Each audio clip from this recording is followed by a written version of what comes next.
और कपास की दूसरी अहम बीमारी पौधों का मुरझाव की बात की जाए तो ये बीमारी दो किस्म की फफूंदियों की वजह से फैलती है। एक है फ्यूजेरियम ऑक्सीस्पर्म और दूसरी है वर्टिसिलियम डेलाई।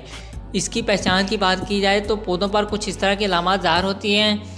पत्तों पर स्याह रंग के धब्बे ज़ाहिर होते हैं। मुतासरा पौधे छोटे कद के रह जाते हैं। बीमारी से मुतासरा पौधे मर जाते हैं।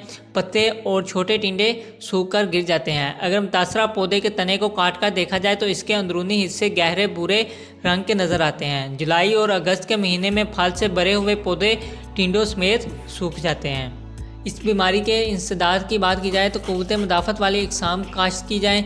फसलों का हेर फेर के काश्त करें। बीमारी से मुतासरा बीज इस्तेमाल ना करें। अज़ोक्सिस्ट्रोबिन 10 मिलीलीटर फ़ी लीटर या कार्बेंजियम 10 ग्राम फ़ी लीटर पानी में मिलाकर मुड्डों में डालने से इस बीमारी को कंट्रोल किया जा सकता है।